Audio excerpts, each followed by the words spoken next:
Ripe Fruit is a nonprofit education initiative dedicated to identifying and strengthening innate skills as they appear along the spectrum of ways we think and learn.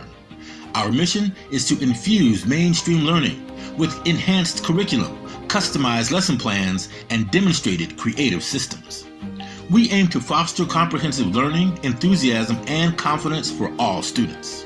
The Dean Talks serves as a conduit, think tank, and intensive to discuss how to identify and support unique learning styles. All systems are go. The Dean Talks starts now.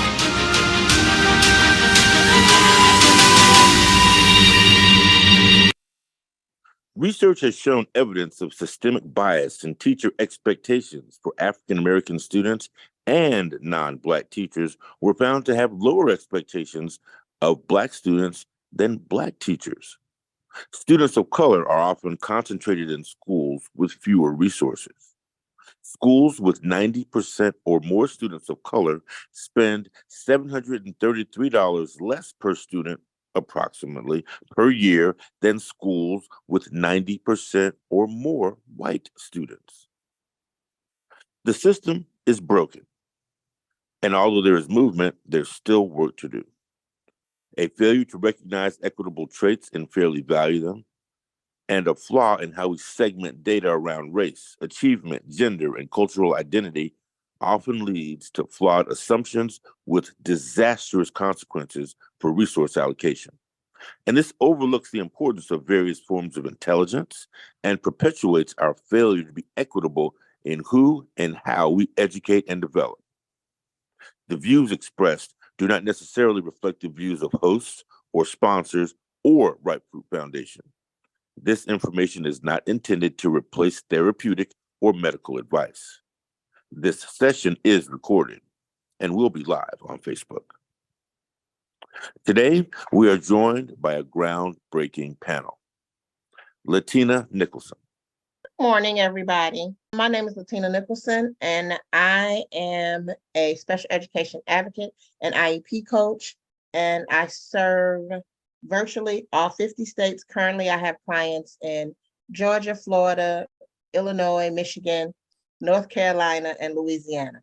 And I am also a mother, of course, a daughter, and all of the wonderful things that fall under women. And I am a late diagnosed ADHD female, and I am raising or have raised 4 neurodiverse children. Our next panelist is Usi Diamond. Hi, its name is Usi. It uses its they, them, or she, her pronouns. It is primarily a full stack software engineer for the Social Security Administration, where it works on the public facing security and business applications. It got its degree in math and computer science back in 2008, and it's been just about worth the piece of paper that it is.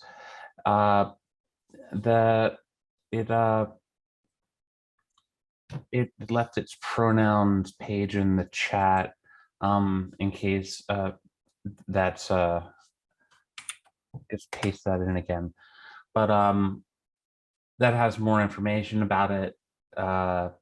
The other thing to note is, sorry if there's like differences in the way that it's talking. It is autistic and also lives with major depression and PTSD. So hoping that perspective is valuable. Thank you. Thank you. And the perspective is valuable and much appreciated. Let's begin with a video snippet, and that will allow the conversation to kind of gain its flow and momentum. So let's enjoy. Dear white girls in my Spanish class,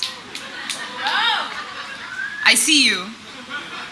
Stumbling so hard you laugh through entire sentences because my ancestors are a punchline and everything that comes out of your mouth is funny. Funny. Guess I'm used to being a joke, a brown body splayed and smoldering at the corner of your lip. I just want to know, when you hold the sacred sound on your tongue, do you feel less holy? Why are you here?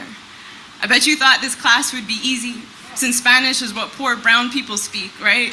Not something you actually have to try to understand, not fancy or sophisticated, not like French, the language you love overpronouncing as if compensating for your basic American whiteness. You are not special. You are the reason my grandmother feared her children would speak with accents. So afraid, she buried her first language in the space between blood and bone because your grandparents wouldn't let her make a home outside her body. Did your ancestors protect you from pain by withholding what they knew of a country before this one? So let's proceed to the stage, the setting that has been kind of prepared by that video.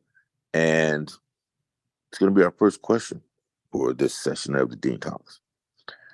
Assimilation for the grade. Are our learning environments and organizations still wired to reward assimilation?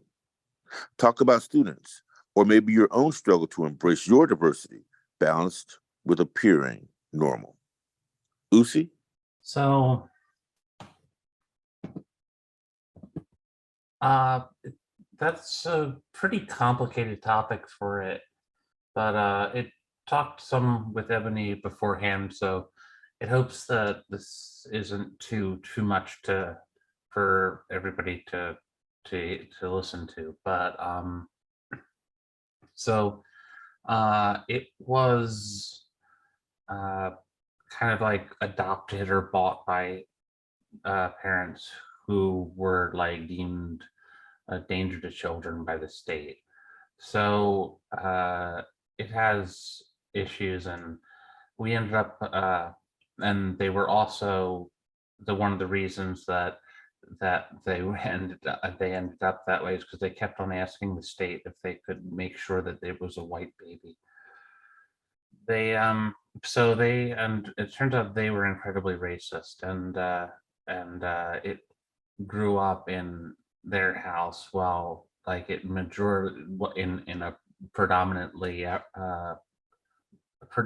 black neighborhood, and went to a predominantly black school that was actually a technology school. So the standards academically were really high, and it was fairly difficult and challenging for pretty much everyone.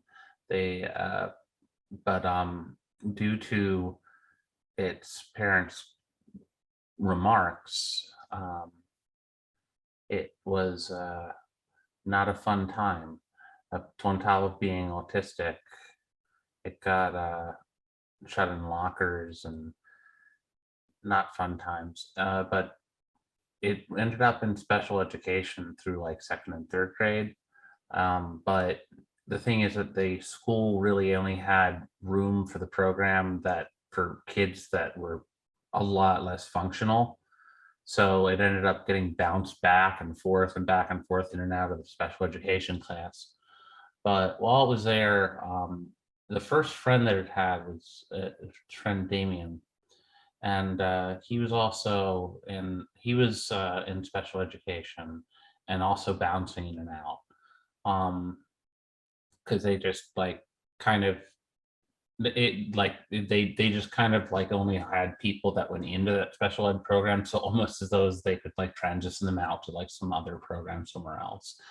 So and eventually, you know, nobody's parents wanted their kid to leave the school, so like it's about like, okay, act more normal so you're not in special ed, and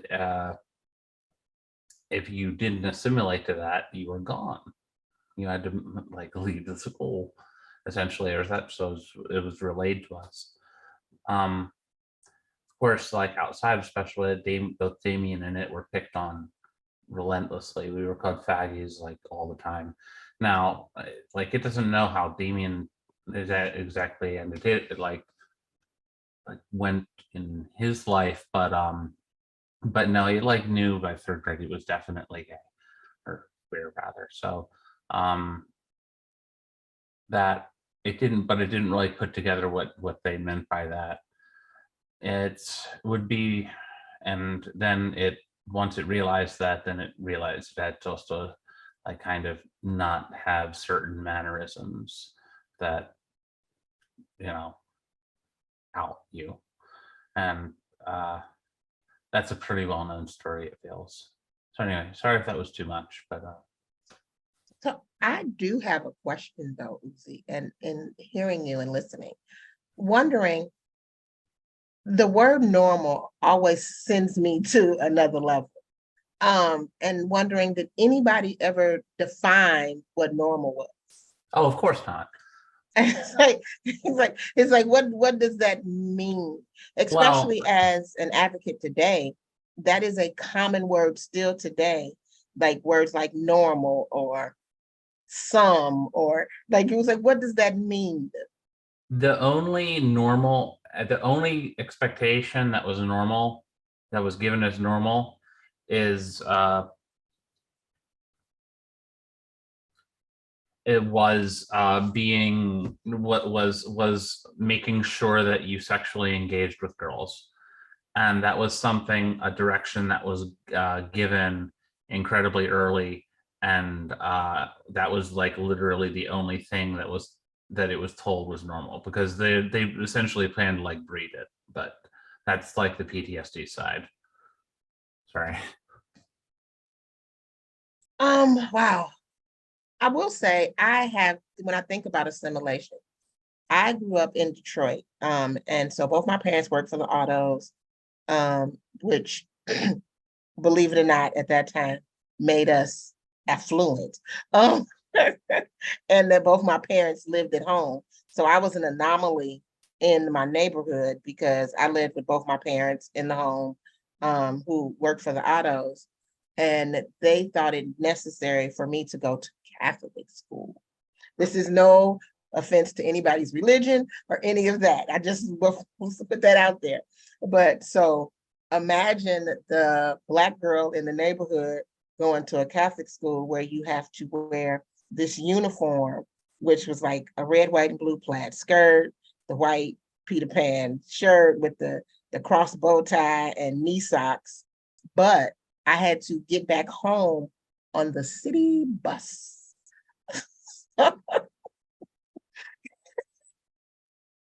And so I just remember, I tell people jokingly today, I am probably the best getting dressed and changing clothes, underclothes person that you would ever know, because you can't get on the bus in that skirt that is also going past the city high school and the city, you can't get on the bus in that skirt.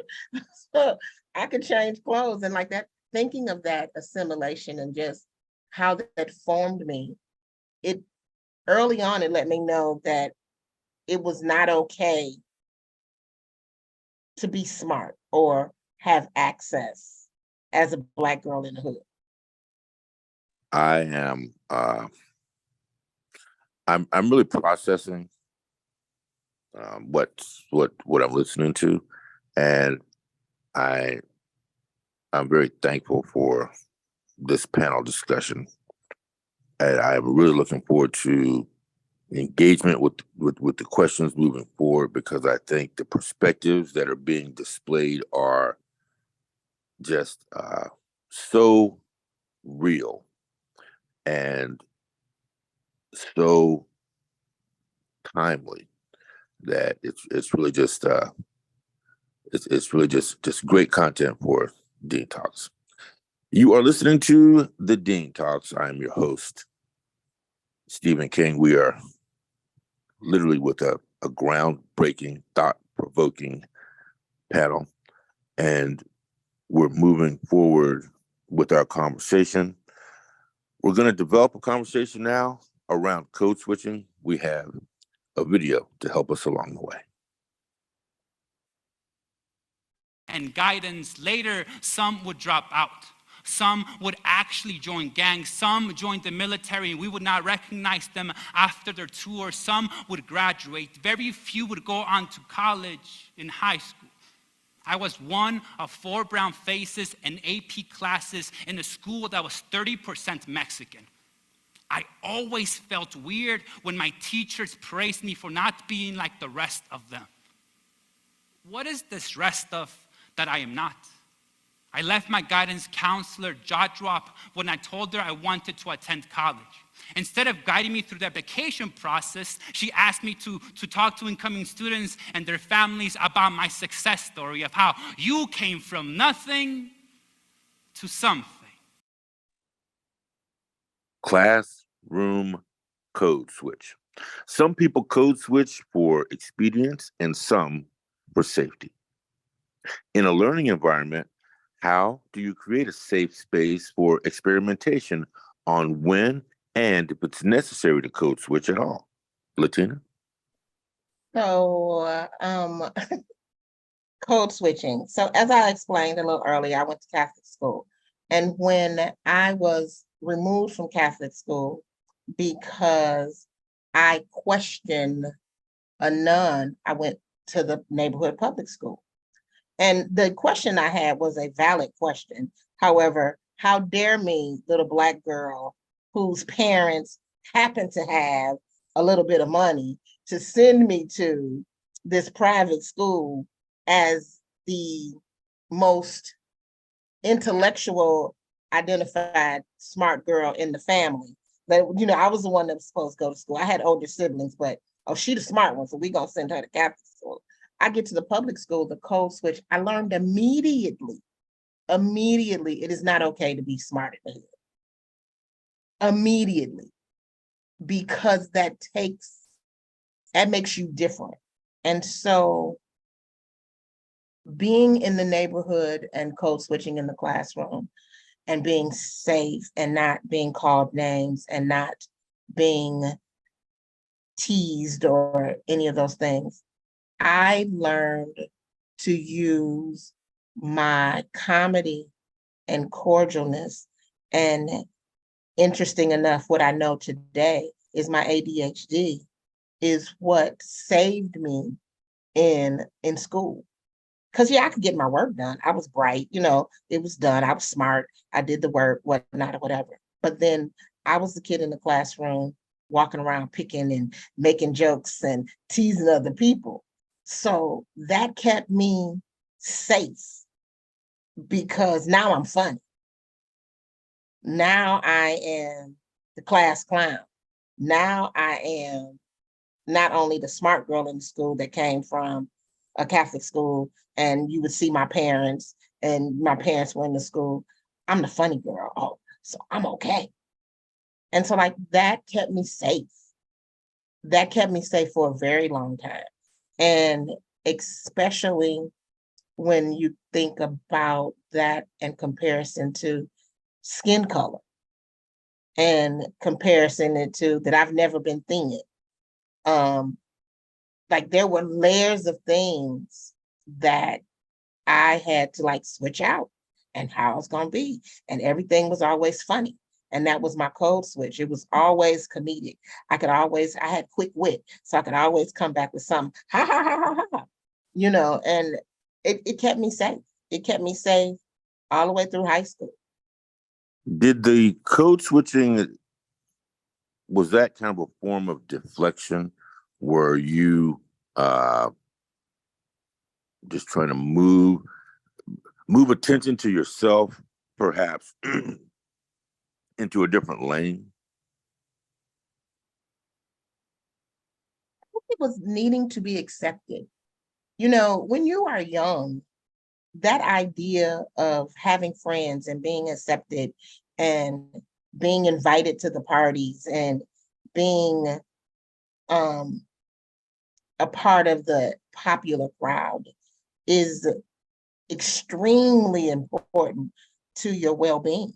And so when I think about who I am now, and when I think about the places I've been in life, like I own the word nerd today. I tell people I'm a fly nerd, and I'm quick to say that I happen to be the Black girl from the hood that liked the book. And and so like, but that is not the narrative that you hear when it comes to Black women that are smart or Black women from the neighborhood. I grew up on the east side of Detroit. And if you've ever been to Detroit, everybody's seen Detroit, the east side of Detroit, you just know what that is. And so I think the comedic thing for me, I learned it was easier for me to create comedy to be able to be accepted. So like Tina gonna get an invite to the party because she fun and she gonna always make the party hop. Like that's how I got the invite. So I don't think it was deflection. I definitely think it was my space to create acceptance. Code switching in the classroom is the current conversation. Lucy? Code switching. It was never capable of that. It constantly just, it's been speaking about the same, in the same fashion since it's been like at least 10. It really hasn't changed its inflection at all. And eventually that became a problem because people think that, well, it gets like people sense the autism at that point. But it doesn't, it has autistic friends that went through something called ABA, which is now considered like torture. And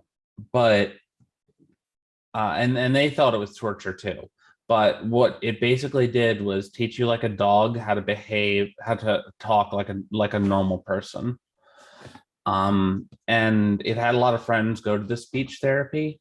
The thing is, like, it was one of those kids that read and spoke really early, even though it didn't speak it spoke very, very differently than other children. It still does.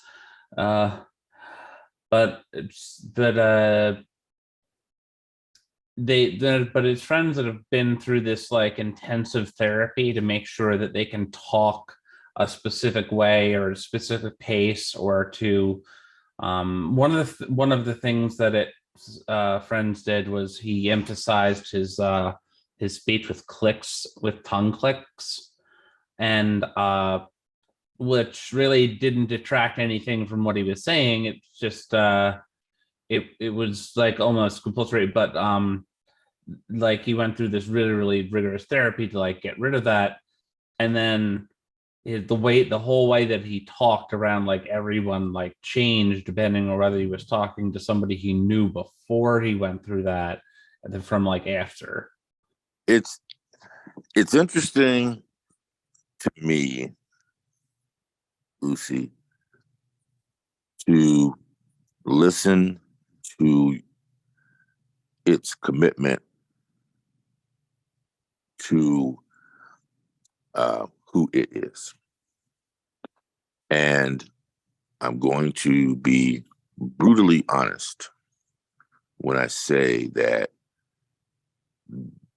the context of it as we are having the conversation is something that I think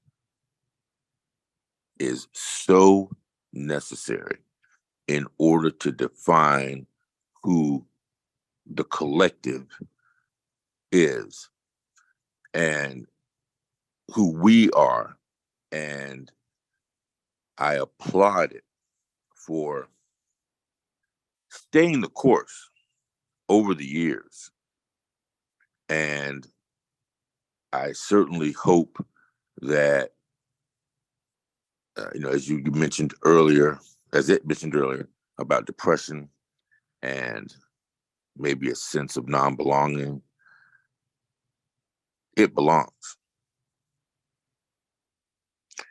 And it has a forum to illuminate that belongingness. And I am very appreciative. You're listening to the Dean Talks. We are moving forward with our next video as our groundbreaking panel will continue to contribute. Let's look. I am Peanut Butter Poindexter, a dark chocolate dweeb, you know who? Boy in back of class with too much suspender to sag. Cool kids always pull his card. Not knowing, my deck is limited edition, platinum hologram version.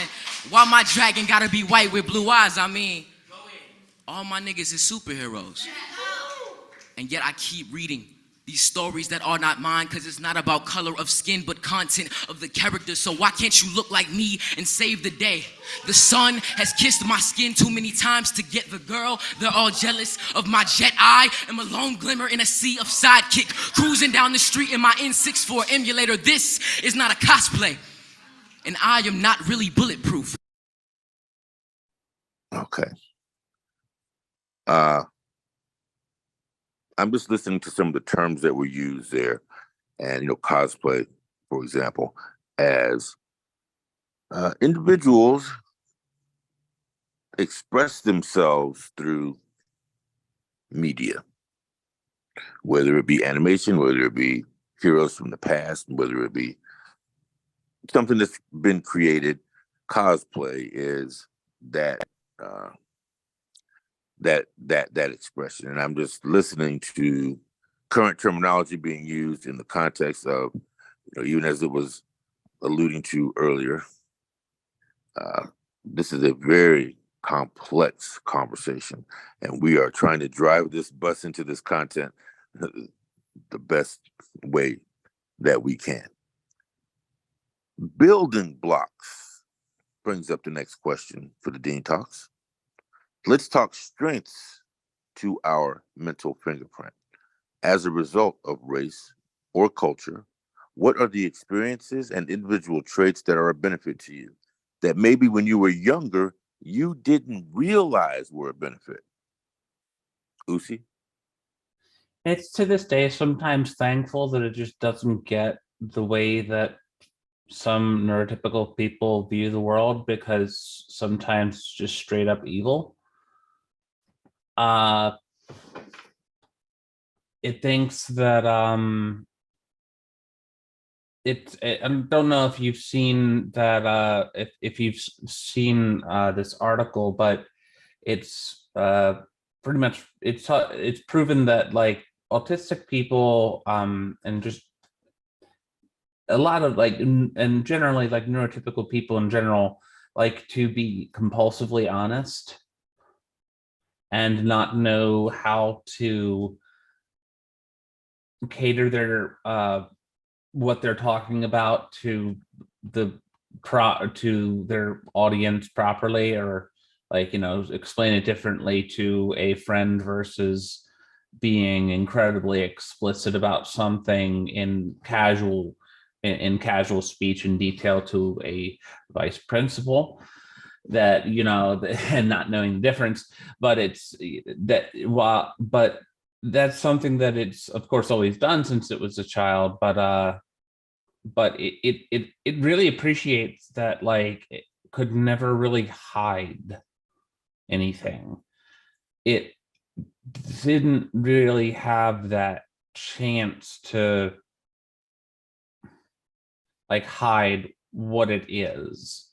And as for not even the stuff that was in its past and what happened at home, it's just that literally nobody gave a shit. But there's or no, everybody will pretend to give a shit, and then they'll do effing nothing. So but the honesty that it forces it to have, it ultimately thinks it's been a good thing. Just knowing that you're going to be honest all the time really makes you think about what you think about. Is that honesty always appropriate? And I'm stating that as kind of a lingering thought. No, of course it's not. But And it's just going to live with just apologizing to people, and it has to contend with that. I am so as I'm listening to it, I see the truth in its statements in relation to others that I know that have a mental fingerprint that may have been described as autism. I just have problems with terms, and what I'm seeing is a conversation about truthfulness that does not indicate judgment. And I appreciate that. And I now am even revisiting my own pronoun use, because for the first time, I am experiencing the use of what's called a pronoun it versus I or a we or a they.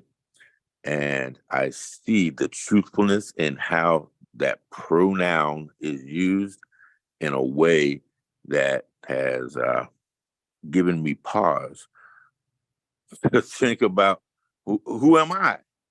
So I'm going to reflect on that while Latina jumps in here. Thanks. So, in thinking about it in general and this conversation, I am currently raising my two grandsons. The state of Florida say they're my children. That's a whole nother conversation. But and my youngest grandson is diagnosed autistic. And he is a child who what comes up comes out. And the school is always trying to tell me and tell him that he is either being rude or disrespectful or something of that nature. And I am always on the back end saying, don't ask him questions that you don't want answers to, because you cannot get angry if you don't like his answer. Like, and so when you were saying that, Usi, I see him because Just take it to heart. Don't ask the things you don't want to hear. So I see this conversation that happened in school, and the teacher was offended. So the teacher asked the class, did the class like her new wig? And my 7-year-old grandson said, I'm not trying to be rude, but it's really unbecoming. You look like, and went on to proceed to tell her what she looked like to him. And it has so many moments like that, and you really have to understand, it's not like we're trying to be, we just instinctively know we're very objective about this. So we think when you say, what do you think? It's like, somebody cares what we think? You want to know what I think?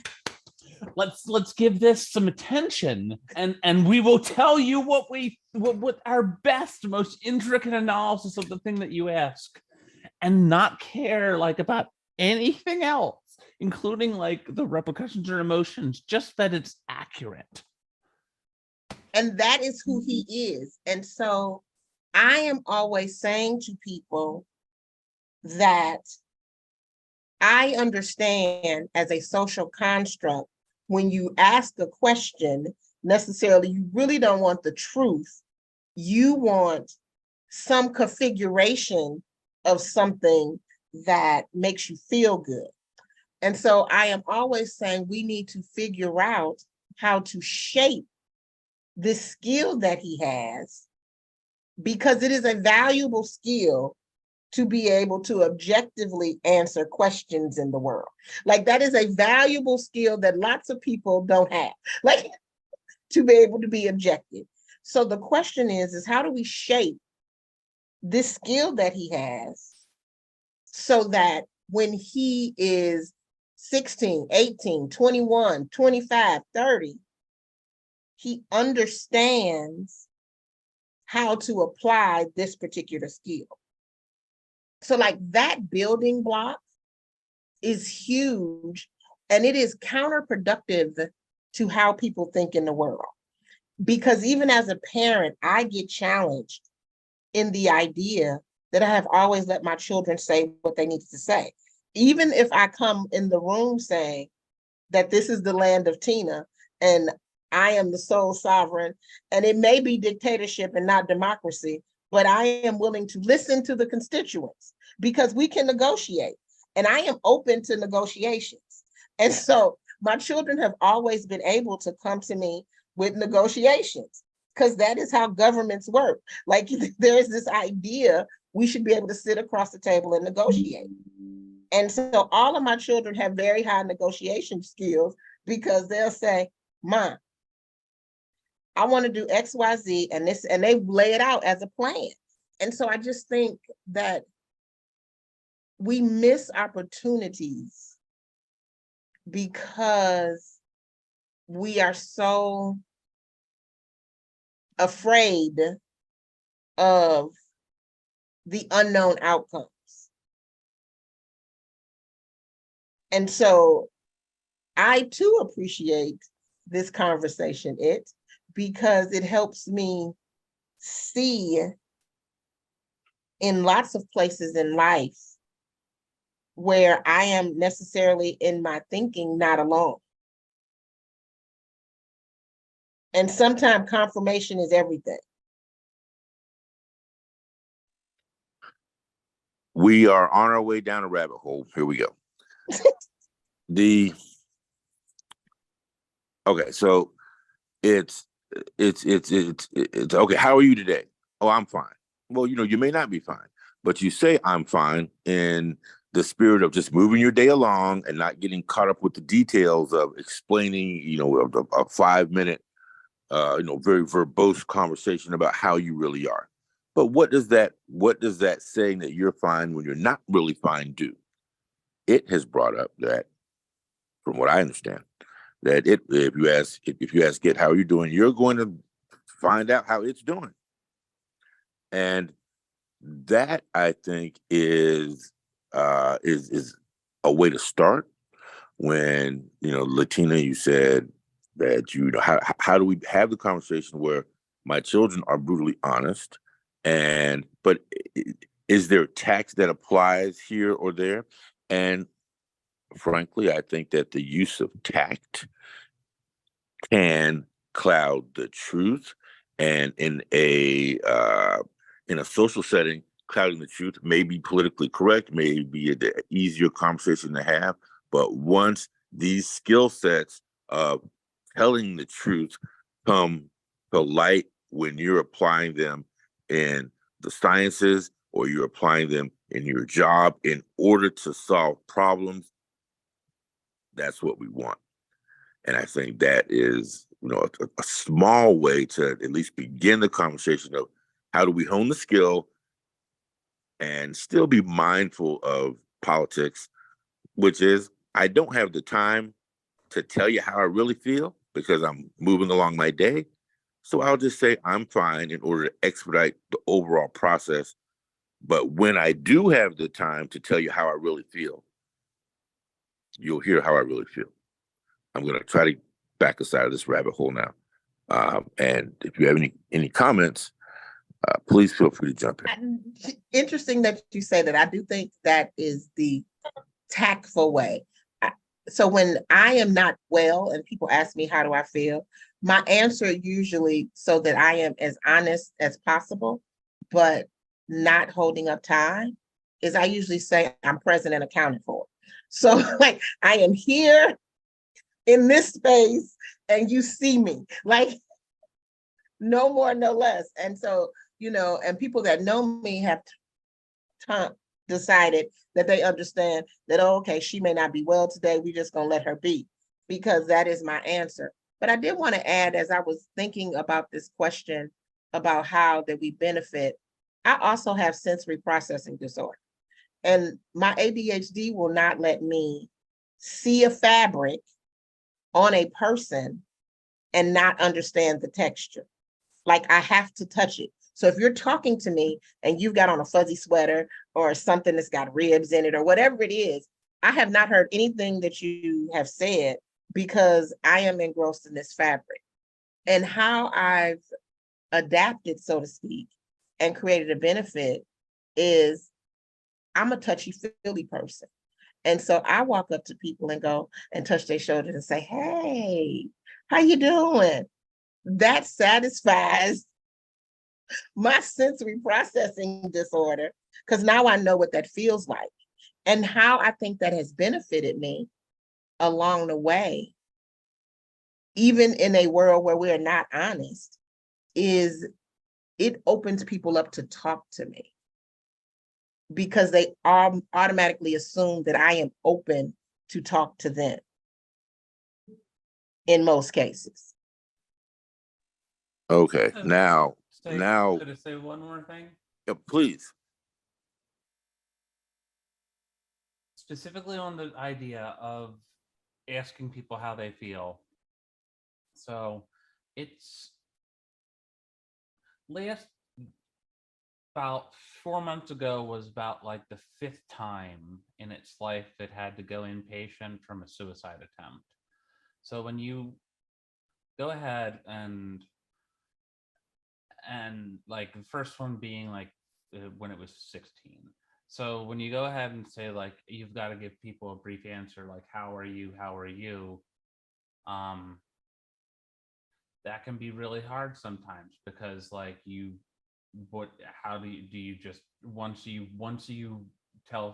used to telling people fine or making jokes about it, but then the truth is like I want to effing die, then when the truth is that you want to die, but there's no polite way to say that.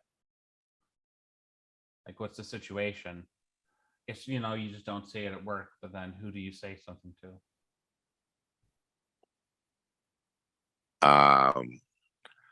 I tried to allude to that in the information that is being presented by it has a kind of a time and a place, and it will be aware of when it needs assistance, and certainly that would be a much longer conversation than, well, how's it doing today? It's fine.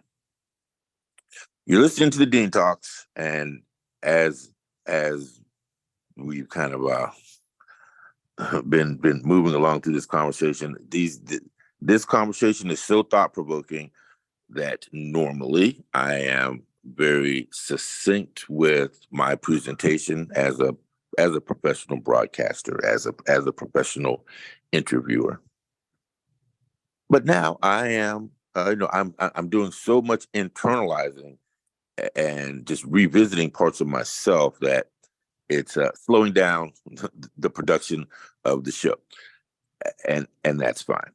I mean, I'm not even sure where we are right now. We have these questions in the script, but we've just been taken off into this really dynamic conversation that is so important and so thought-provoking. I'm just having to reflect a little bit. Moving along with the Dean Talks, there's another video for us to watch.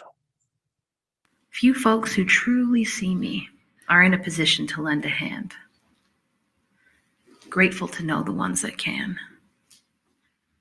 Sigh.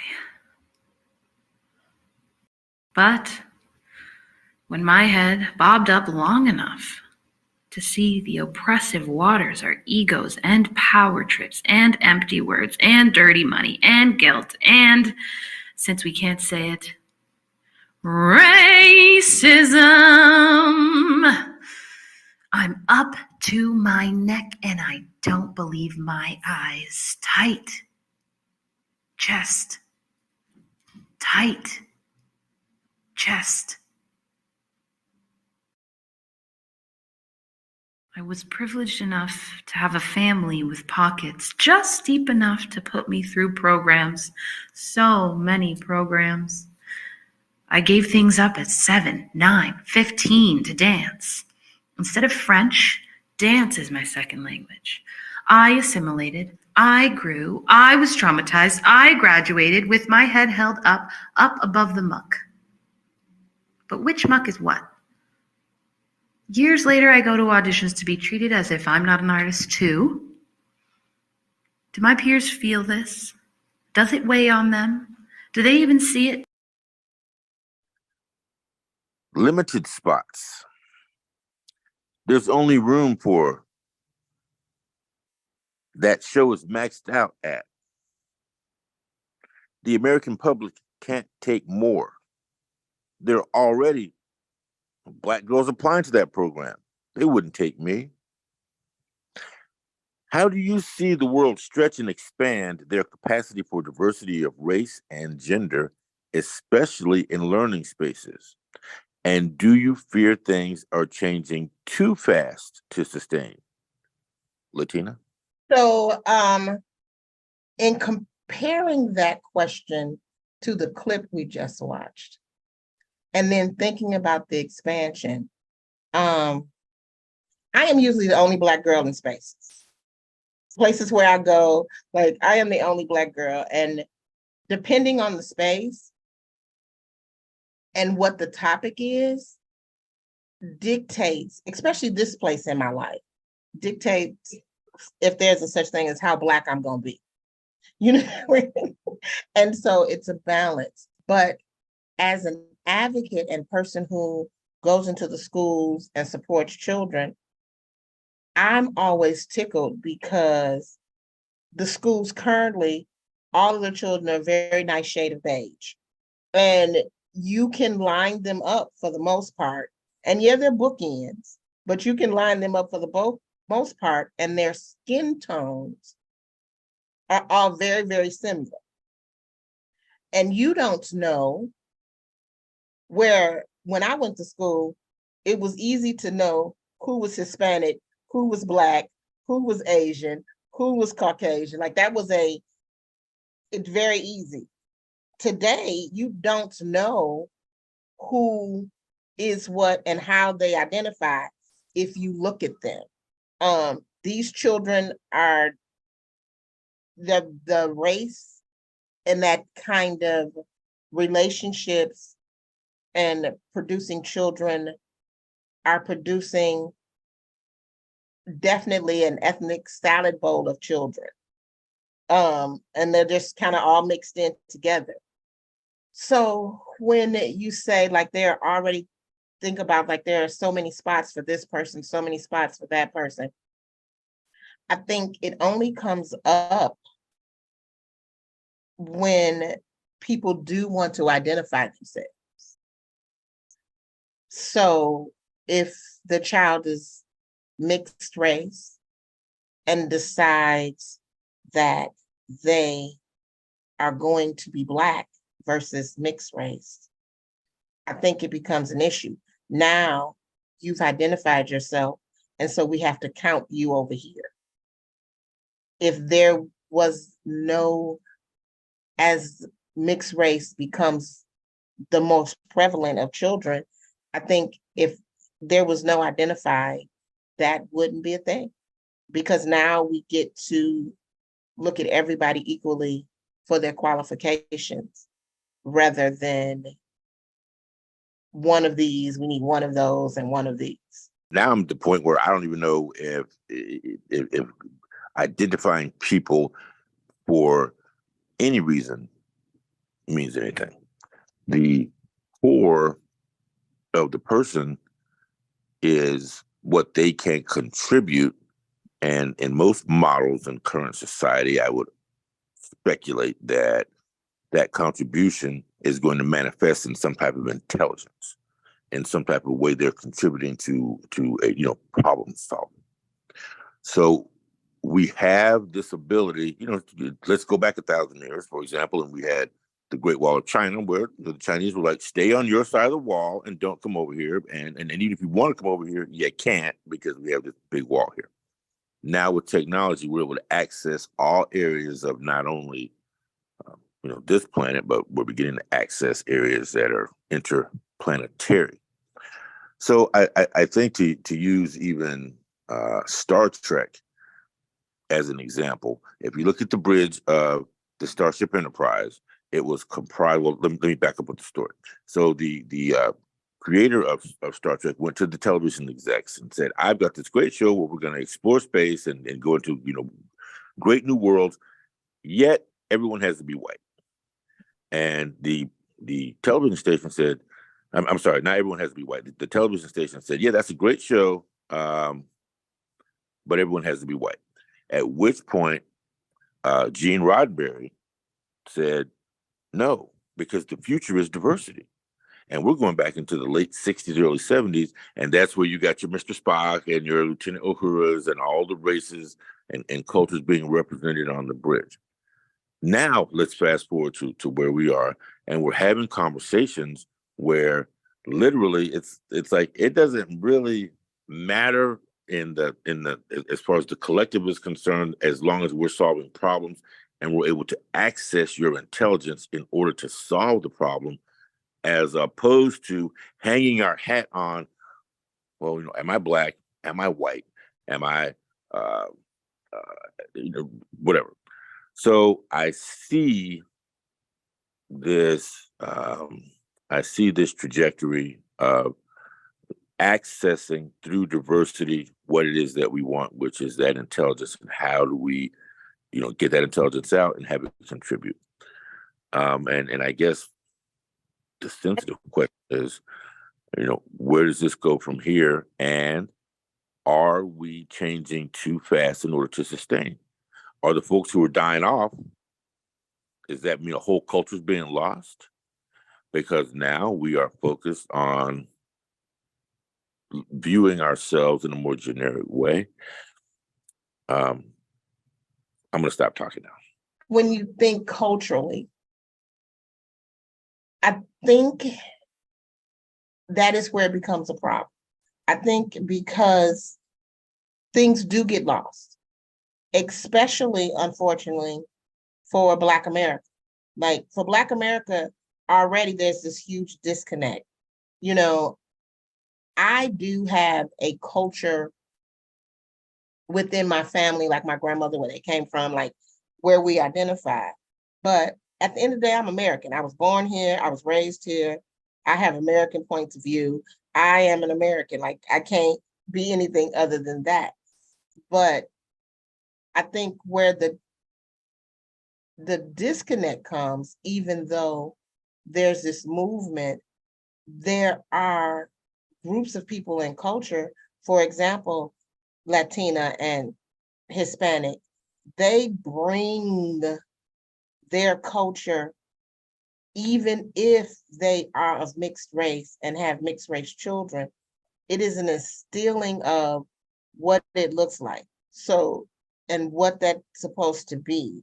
And that also happens in Asian families and other families that have a viable, identifiable culture.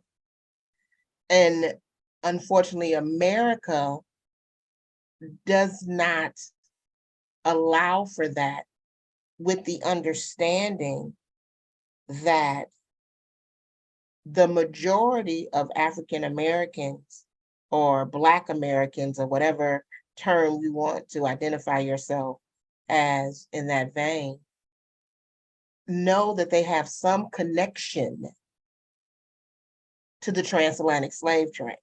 Like, that is not I can't remove myself, regardless of how many years I have been an American, and knowing that my mother was born here as an American, like I also have a real clear understanding that there's some connection in my family to that atrocity. And so I don't think it's moving too fast. I think there needs to be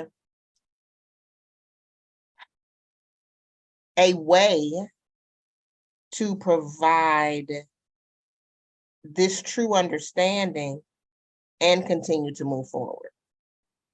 Usi, how does it identify? Identify into which in And are you, or does it identify along racial lines? I would say no. I would say how is it cultural lines? it is Which an you kind of Ashkenazi Kohanim. It has the genes of Solomon and all that. It's genetically Jewish. So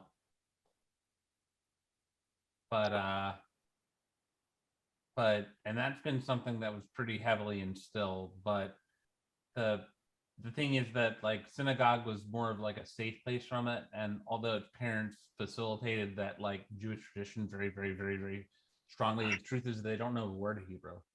They were just like one of those people that was like all appearances, but it actually ended up going to synagogue, and you know, like you kind of stuck. So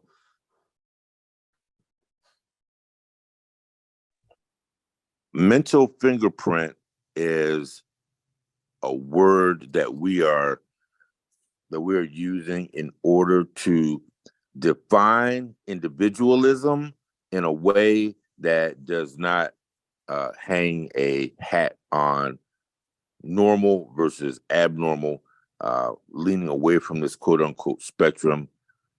Your mental fingerprint is your mental fingerprint, and that's one of the primary initiatives of Ripe Fruit right now is the conversation, is one holding these conversations, which are groundbreaking to be sure, and then trying to identify terms just from the aspect of teaching that allow good conversation without using terms like ADHD, or I know Latina, you mentioned the term that was you have to be tactile when it comes to the fabric that's in front of you, and who's going to determine that is not normal? And those are questions that I have, and what we try to do is move these conversations forward in a way so that everyone has a lane. The use of mental fingerprint is a word that was, as far as we know, Ebony, is developed here under the umbrella of Ripe Fruit, which highlights that we are who we are, and there is no right or wrong way. And I do know that, certainly precedent states that if you didn't act a certain way or you didn't speak a certain way, that puts you into this category of abnormal. So we're going to try to get you into this normal category. So we'll put you in a classroom, for example, that we're going to label as, these are others, but we want to try to get them back into the collective. And that's not really the case anymore. So that leads back to the question of, are we moving too fast? And what I'm going to do is continue to move the Dean Talks along with this dynamic topic. You're listening to the Dean Talks, and for more information about the Dean Talks, you can certainly visit ripefruit.org. That's ripefruit.org for more information, not only on our panelists, but some of the interesting projects that we're working on, like the project you are experiencing right now. We have another video. And yet we're supposed to accept these things as an honor. In fact, these people have no context to what we are and who we are, so much so that they believe that they're not just honoring us, but that they are carrying our legacy. So this brings me to my work. As an artist, I've found that the only way to function as an artist is that you have to work within the bounds of what Western culture expects you to do. They expect us to be painting cowboys and Indians. People are heading down to Santa Fe and they want to buy a nice Indian painting by a nice Indian to put in their home because it's Indian. And as a result of that, we're one of the few subcultures in the art world that is actually being controlled by a Western buyer's market that decides whether or not there's value with our stories. And it's a risk. I mean, if I do anything different than that, it is an inherently professional risk. So I've decided to take a professional risk. I'm working under the premise of what does contemporary Indigenous art look like when it is not informed by a Western buyer's market. So the first piece I created for that is this piece. It is a self-portrait. I was in kindergarten, and it's a seemingly innocent image, but it's titled Prairie Nigger, because that's what the kids called me when I was a kid. I went to an all-white school. I was the brownest kid that was in school, and that is what they called me. And I don't say that to be decisive or blasé about a word, but to illustrate the intersectionality that exists within the language of racism and intolerance. And this is how I experienced it at the age of 5 or 6 years old. And this is not a unique story for Indigenous children. This is happening all over the country. And the reason for that is because nobody has any context to who or what a Native person is. There is no value to our stories. In fact, this piece has been rejected from 2 shows. Rejected from 2 shows because it was just not politically correct enough. Brings us to our next question. Where the money flows, the curriculum flows. In a culture where funding goes towards a politically agreed upon history, for example, what does it cost a school or a teacher to teach the various perspectives across diversities like gender and race? Can we afford those truths? Our panelist to lead this answer is Usi.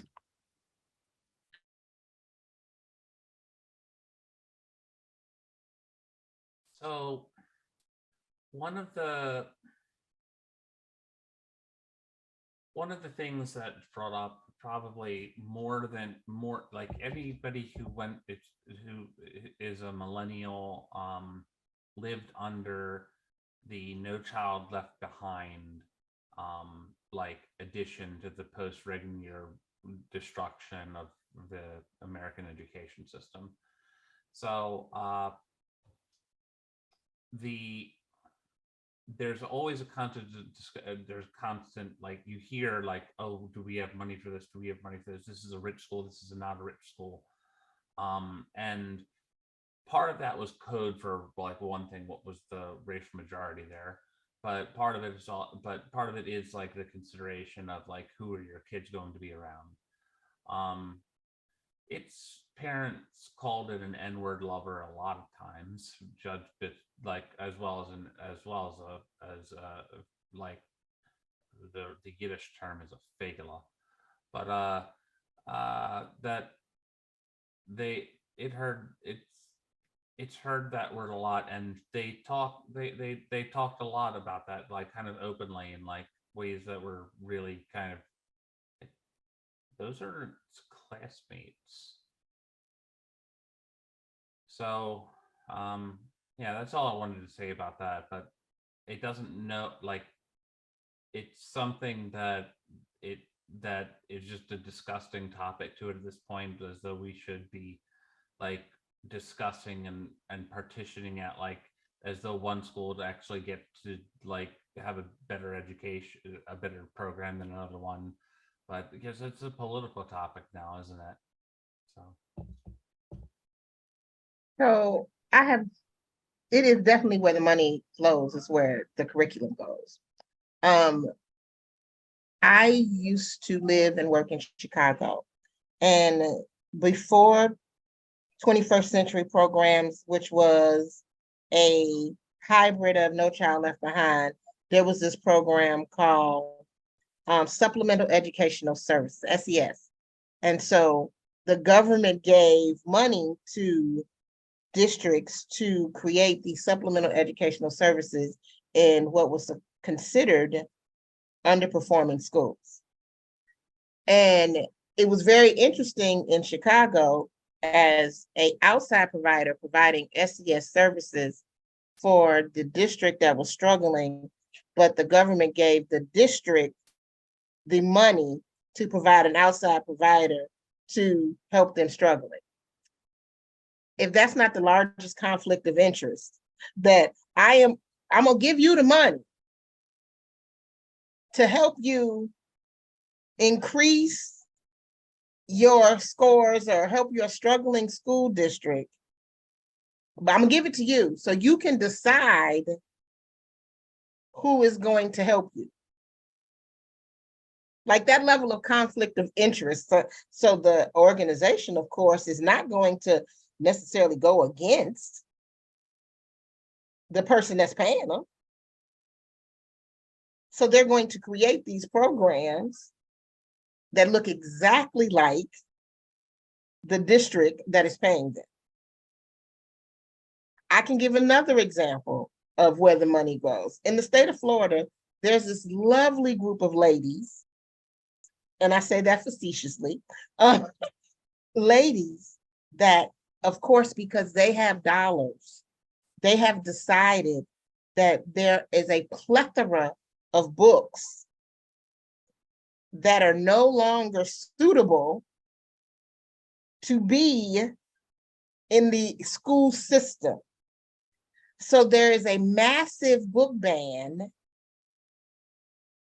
in regards to books in the school system, even down to the elementary book that talks about Ruby Bridges and her situation in going to school. And so that kind of indoctrination in the school systems is definitely about money. Like, it's not about education. It's not about independent thought. It's not about those things. It is about indoctrination. And reason that these books are being removed is because the children that do not look like the people of color in the books feel bad because they're being told these stories. Instead of taking this opportunity to help these children who feel bad because of these stories, learn how do we not create continuous stories of these. Let's just not teach them this thing at all, because how dare they feel bad in the public school system?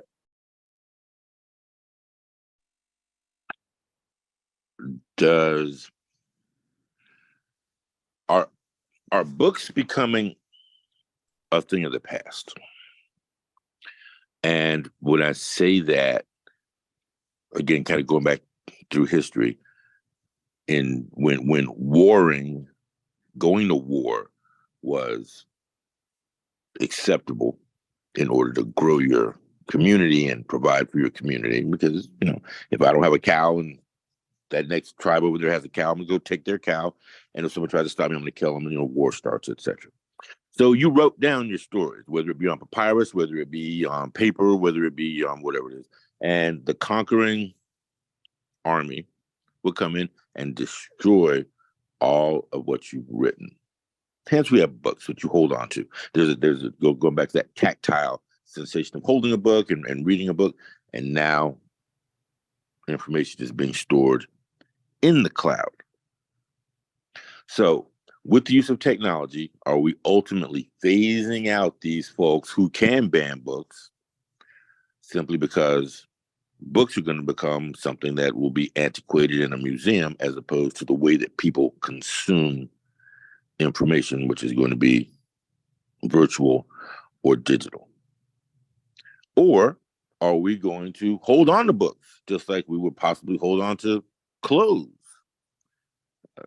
for whatever reason, because there's a precedence in it? I just thought I'd throw that out there.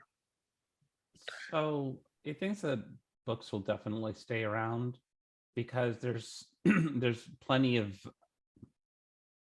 like there's a lot of things that are best left on a page as opposed to a screen.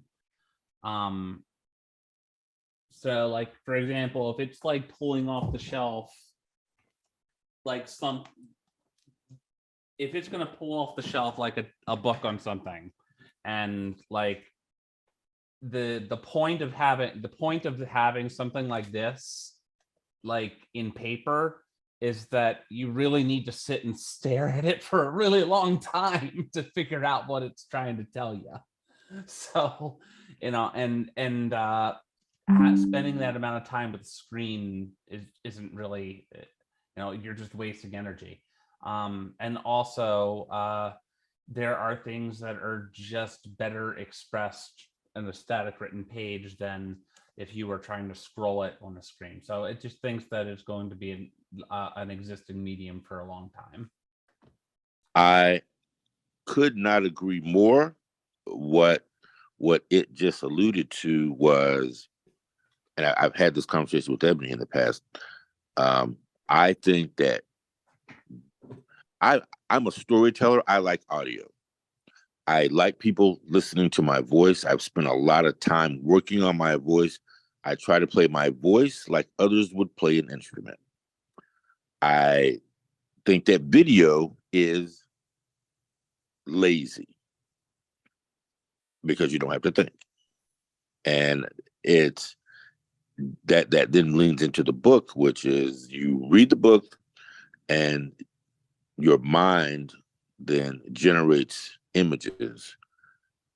And I think that's probably why the saying is that books are better than movies. And not to take anything away from this wonderful technology that we use, which helps bring us together, but will the same folks have access to take books away in the education system if those books aren't necessarily there? Is there a trend where the use of books is going to be something that is personalized and nuanced for an individual to enjoy versus the mode that we use in education? And that's really kind of where I was going with that. And I'm going to say one more thing about a book, since and this is just, I guess, universal alignment. Last night, I was at a nightclub, and I went into the back of the nightclub where there's a patio that, it's like a smoking area, and there's some, chairs and, a little bar in this. And this was early in the night. And there was somebody back there in the dark reading a book. And I had to stop. I'm like, what is that you're doing? And I'm the manager of this club, by the way. So, when I see things, I'm a naturally curious person. And I was like, wow, what are the chances? I've never seen this before. And it goes literally back to what it said, that these books do have longevity. And I asked, why are you reading a book? And it said, well, there's no one at the club yet. So I'm, taking my time as opposed to staring at a screen to read a book. And now this conversation, or this experience has kind of come full circle as we're discussing the relevance of books, starting with education and this group of banning books based on what they say, to people choosing the books that they want, which ultimately is still going to stimulate those same parts of the brain because they're having to use their thoughts as opposed to relying on visuals. Once again, we're trying to back out of this rabbit hole that I've sent us down. Listening to the Dean Talks, and just what a great conversation this is. And I am going to continue the conversation as we begin to head towards the ending part of the Dean Talks. Our panelists, time for you to let us know what it is that you are working on. If you wish, you can certainly provide your contact information while you're speaking, and we'll place that in the chat. I do think that it is important for this conversation to continue in whatever form it's going to continue in. Maybe not as formal as having the Dean Talks, but certainly on a personal level. As this information will be housed in the cloud, this particular segment session, certainly will not be a book, quote unquote, but it will be available in both video and audio for perpetuity. So with that said, Uzi, is there anything that you would like to share about what it is working on? Sure. Well, first of all, it is not a representative of where it works and all, but here, just dropping this in the chat. Go ahead and make a MySSA account if you haven't already. It works. It helps. Wait, it's actually centered on. There we go. Because this is what it works on. And other than that's the only thing that it's coding right now. If you check out its pronoun card, it has some of its links to its GitHub, but right now its main focus is to just focus on what it's doing for Social Security and personal growth and healing. That's it. Thank you very much. Thank you for sharing. And we will certainly continue conversations with it moving forward. Latina, what are you working on? I am really immersing myself in the advocacy. It is, as I like to say, it's kind of difficult out here in these special education streets. And it is because that there is a population of children that literally missed 2 years of formal education and now being placed in schools, and their expectation is to be a certain way, and they're not that way, and they're considered behavior problems, and there's so many things that are happening in special education that require nuancing the IDEA law. So that is kind of my biggest thing. I am a micro business, and that as a micro business, I mean, for the most part, it's me. Look. And so that is it. I'm dropping my website in the chat, and so you can find me there. If you want to hear more of my kind of it is considered polarizing or thought-provoking conversations about special education and such, I am on TikTok, and my TikTok handle is I answer to Miss T. And so you can find me at I answer to Miss T and hear some of my more thought-provoking things that I like to say on TikTok as a platform. But that's pretty much it. I'm living the dream, as they say, living the dream. Outstanding. Thank you for joining us. This has been, and I normally remain neutral in what I do. I'm kind of a host and an umpire and whatever. But this has really this show has really resonated with me, and I really can't wait to get off the show, go offline with Ebony, and just have a conversation about how this show has impacted me. With that said, let's bring up our one and only Ebony Kinney for our big hits and takeaways. Okay, this was such an amazing show. I agree with Steve. Like the whole time I was taking notes and really stimulated in a new way. So sometimes I'll summarize some of the thoughts and things that came up, and also we'll kind of talk at you a little bit and tell you some of the things that we're up to, and extend the invite to continue the conversation so it doesn't end here. In the meanwhile, I will launch our poll, which is something that we send right towards the end for each show. So those results are cumulative across all of the Dean Talks. I love that Latina started off the conversation in this equity space talking about how Catholic school kids have this ability to change clothes. I was a Catholic school kid too, right? Quickly, and just that was the beginning of being able to be who we needed to be in different spaces. I love that bit of levity with that. And I think as we continue to bring together rare voices, this conversation sealed for me that our mission is in some ways to bring together rare voices for deep dialogues. A lot of people are bringing together rare voices, different voices. I don't know that they get to the level of depth that we got to here today. So comedy can be a safety, and we have different hats that we put on. There can be different things that make it safe, but definitely we need a safe route, survivalists. And I think the conversation kind of went into, we all choose something that makes us safe, and comedy for Latina was one thing. So also Usi brought up this point about the capability to code switch and this ability to even hone this craft. And I think even it said at one point, I wasn't able to hide. And that was kind of a new concept for me, because so busy, I've been so busy kind of negotiating and okay, well, I'm good at this part, and then, but there is this other option there. And I think it's both important for us to kind of think about those other options, right? It's possible to not even go there, to not even work on that strength. And it's possible to see, is this something I can use?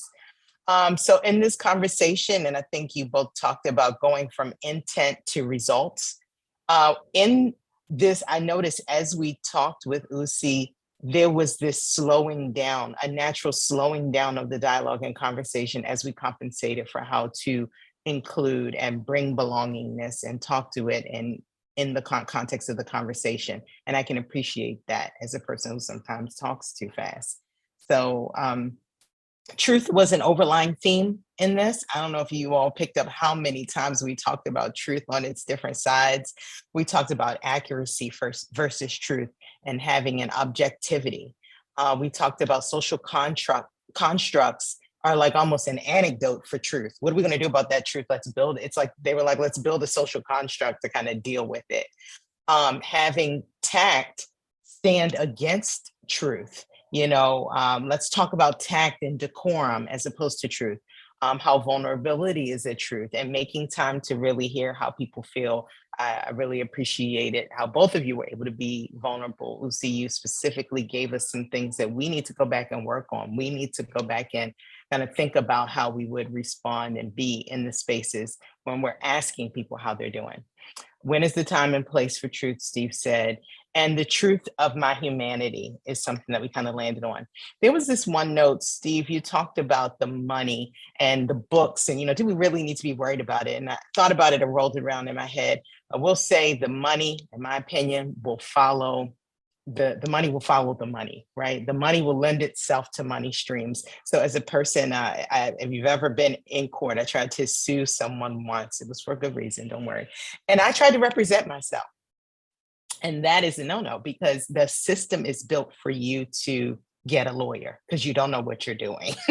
Learn that the hard way. And so in that way, I'll say that this construct that is built around financing certain narratives and certain, we can even go so far as to say certain titling and certain degrees will lend itself to wealth and money streams. That's not to say there aren't other routes to it. It's up to us to build equity in so that we have a position that doesn't require this specific degree, which we know costs this much from people from this socioeconomic background, and all the way back. It's up to us to build that, those of us in this room, but there's certainly going to build a road for the money to lend itself to money. This is the curriculum, this is the degree, this is the job, this is the bank account sort of thing.